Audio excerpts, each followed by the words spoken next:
Shalom, Bapak Ibu dan saudara-saudari yang terkasih dalam Tuhan Yesus Kristus. Tema hari ini adalah jangkrik atau elang. Bacaan terambil dari 1 Samuel pasal yang ke-17 ayat 11 dan ayat yang 32. Ketika Saul dan segenap orang Israel mendengar perkataan orang Filistin itu, maka cemaslah hati mereka dan sangat ketakutan. Berkatalah Daud kepada Saul, "Janganlah seseorang menjadi tawar hati karena dia, hambamu ini akan pergi melawan orang Filistin itu." Kalau kita ditanya apakah kita ingin menjadi jangkrik atau elang, maka jawaban sebagian besar orang akan berkata, ya, saya ingin menjadi elang. Burung yang gagah, terbang tinggi, yang punya kekuatan luar biasa. Tapi tahukah untuk menjadi elang ia punya satu pilihan yang sangat sulit dan berat ketika berusia 40 tahun. Kuku-kukunya akan menjadi panjang dan tidak fleksibel, dan elang tidak bisa menangkap mangsa yang akan menjadi makanannya. Paruhnya menjadi panjang dan tajam dan menjadi bengkok, sehingga dia tidak bisa menggunakan dengan baik. Sayapnya yang sudah menjadi tua dan berat karena bulu tebal menempel, dan bahkan dia sulit untuk bisa terbang. Kemudian elang itu punya dua pilihan. Dia mati, atau ia mau mengalami proses perubahan transformasi yang sangat menyakitkan. Proses ini berusia 150 hari atau 5 bulan.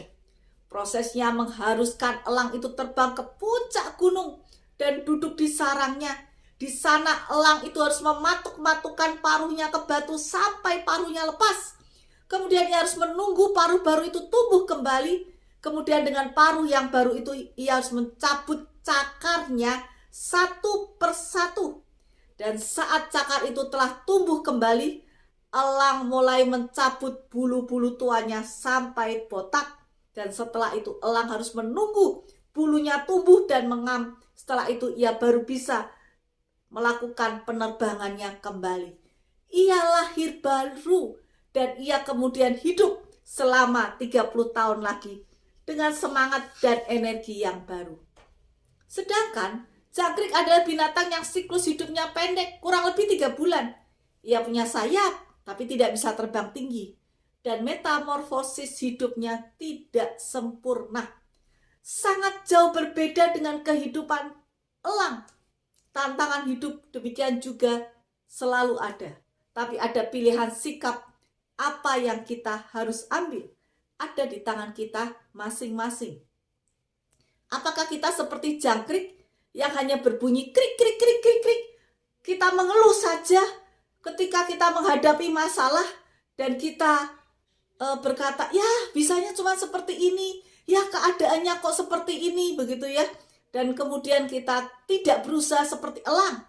Elang adalah sosok yang terbang tinggi, yang melewati hujan badai, dan elang yang siap untuk memperbarui dirinya meskipun dengan susah payah ia lakukan. Harvey Mackay, penulis dan motivator kelas dunia, menceritakan pengalamannya ketika ia memasuki taksi bintang 5.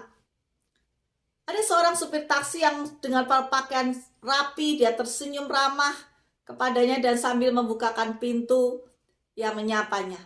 Harvey terkejut ketika ia masuk ke dalam mobil itu. Ternyata mobil tersebut sangat bersih dan wangi.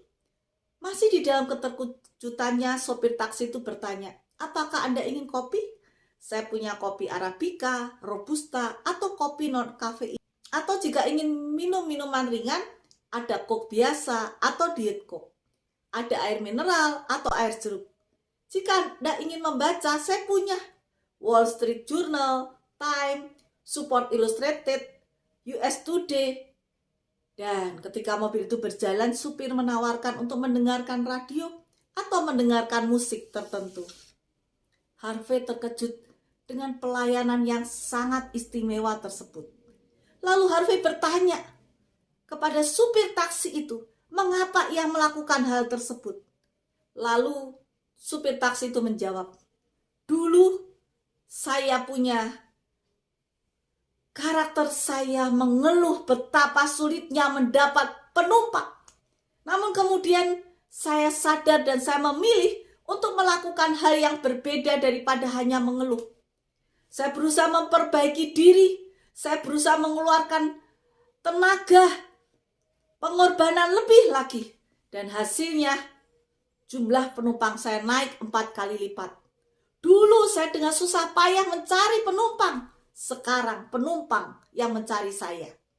Demikian pula menghadapi kenyataan hidup dan berbagai persaingan yang terjadi. Pilihannya hanya 2. Apakah kita menjadi krik-krik, jangkrik, atau kita berubah menjadi elang. Sekali lagi meskipun dengan proses yang menyakitkan, tapi hasilnya lebih baik. Jangan mengeluh, tetap berubah menjadi lebih baik. Seperti juga kisah Daud menghadapi Goliat. Dia mau maju, dia mau berusaha dibandingkan Saul dan orang-orang Israel yang hanya ketakutan dan tidak melakukan apa-apa. Oleh karena itu, mari kita hadapi setiap tantangan hidup ini dengan berusaha lebih baik lagi dan mohon hikmat dari Tuhan. Tuhan memberkati. Amin.